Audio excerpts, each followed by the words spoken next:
Welcome to the Rim Break Rodeo. We hope this video helps.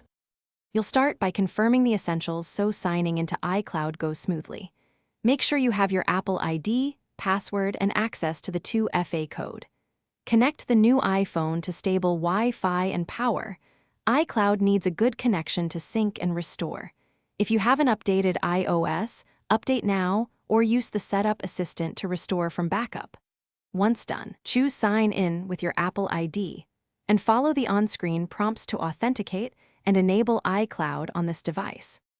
Once signed in, go to Settings and tap your name, then iCloud to control what syncs. You'll want to enable iCloud Photos if you want full-resolution backups, and toggle Contacts, Calendars, and Messages to keep data consistent across devices. Turn on iCloud Drive for app documents and Keychain for passwords. Make sure backup is enabled so periodic device backups occur. Also, check Manage Storage to see available space, and, if needed, upgrade your plan or set up family sharing so everyone shares a plan correctly. To complete setup, run a manual iCloud backup to ensure a current copy exists and then watch photos and files for the first sync. Verify your connected devices under Settings your name to confirm the new iPhone appears. If you restored from an old backup, give it time to download apps and media.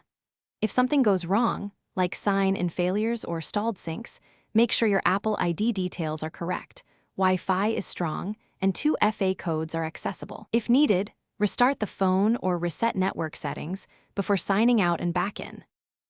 Thanks for watching. Consider subscribing if we helped you.